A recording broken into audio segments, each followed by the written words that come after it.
Should you go into debt to start a business? This is one of the biggest questions that new entrepreneurs face. Some people say that it is necessary for business growth. Other people say it is the fastest path to financial ruin. So today we're going to break down whether or not debt is even necessary for business growth. I'm going to talk about when it makes sense to take on debt and how to scale without putting your financial future at risk. Hi, my name is Laura Meyer, and I help smart experts like you build profitable consulting businesses. After experiencing both the highs and the lows of entrepreneurship, I've been on both sides of both taking on debt to grow a business as well as self-funding through its own profitability. So a lot of business owners believe that they need a significant amount of capital to get started. They seek out partners or loans because they think, okay, I have got to inject this company with cash.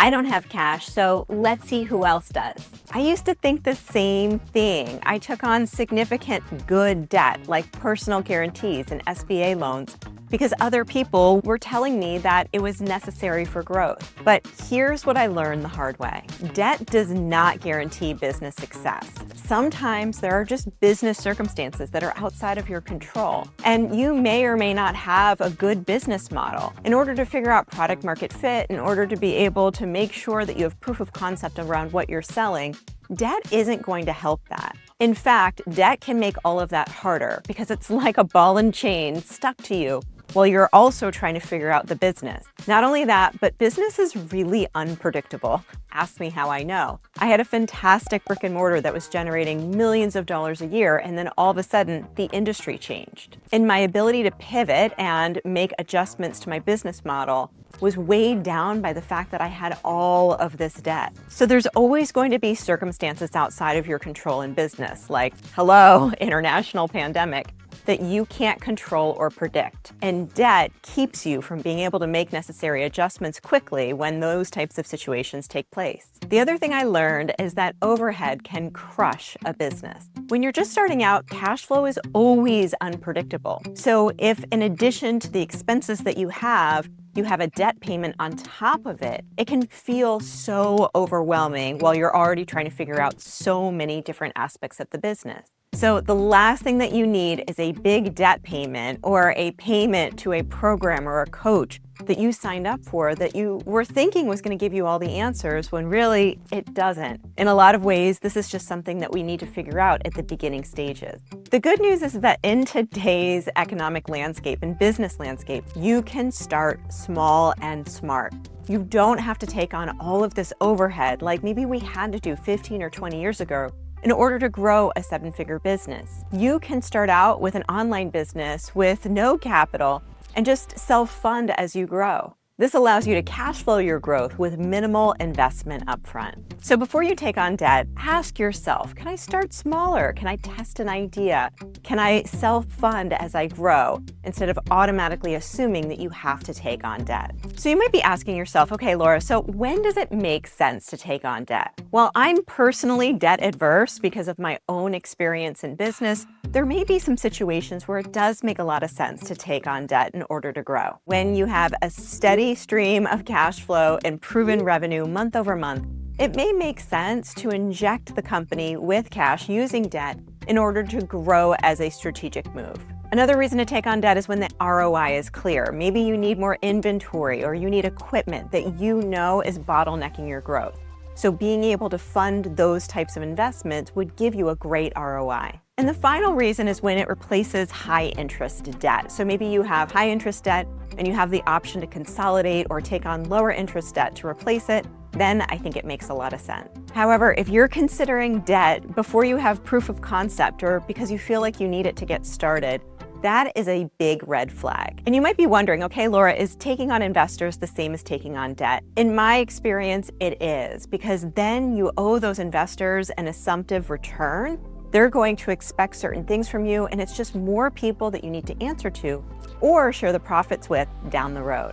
And before I get into how to grow a business without taking on debt, I have to mention high-ticket coaching. So let's talk about the high-ticket coaching trap. Is it worth the investment? One of the biggest mistakes I see new entrepreneurs making is that they're spending tens of thousands, if not $100,000, on coaching before they even have a profitable business. So in my own community where I train consultants, I've intentionally priced my programs at a very reasonable and affordable rate so that people can reinvest their profits as they find success with what it is that I'm teaching. Every course that I sell is priced so they can get an ROI quickly and continue to enjoy profits from their company without being in the hole or having to pay all of these monthly payments to me for the next 12 months. Because here's the hard, cold truth.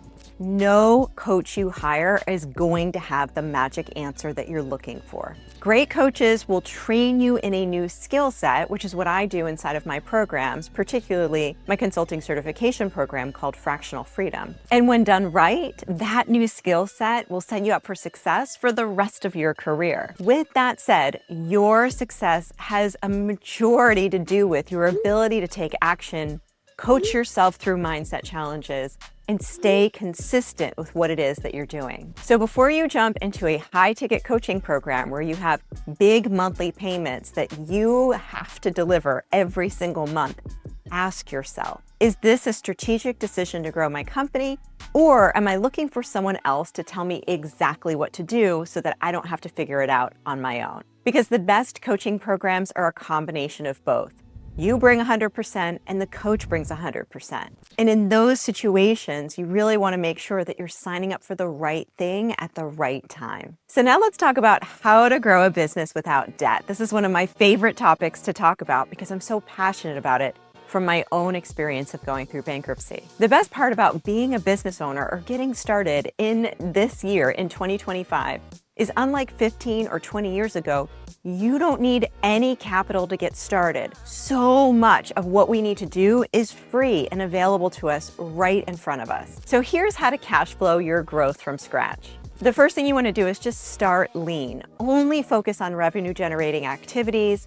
Don't worry about office space or all this equipment or needing to make major investments. You can start with what you have by just productizing the knowledge that you come to the table with. Second is you can use free and low-cost resources. There's so many great content creators out there like me and this YouTube channel where you can listen for free and get some great information. There's also low-cost courses where you can skill build and get coaching without breaking the bank, much like my Fractional Freedom consulting certification. And because of this, you don't need tens of thousands of dollars just to get started. The third thing you're going to want to do is reinvest profit. So instead of borrowing, just use early stage profits to reinvest in your company and fund future growth. As you scale, you're going to want to make investments like hiring an assistant or making sure that your systems and processes and operations are rock solid. The key is to prioritize profitability first and scale from there. So at the end of the day,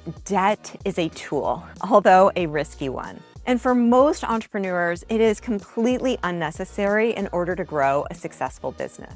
In today's online world where you can deliver services over Zoom and you can market your services on platforms like LinkedIn and Instagram, you do not need debt to get started. Knowing what I know today, if this was available to me 20 years ago, I would have never signed all of those personal guarantees and good debt and put my family in the risk that I did. So today's entrepreneurs who are able to leverage the online business economy know that they need to prioritize profitability first over taking on any type of debt or credit. And remember, the best investment you can make is your own ability to execute. This is not going to come from investing in very expensive high-ticket programs. This is going to come from you gathering information, skill building, building your library of knowledge and taking action. So I want to hear from you. What's the biggest challenge you have when it comes to growing or scaling your business without taking on debt? And you've been listening to me and you've been thinking, gosh, I could productize what I know and I could sell it.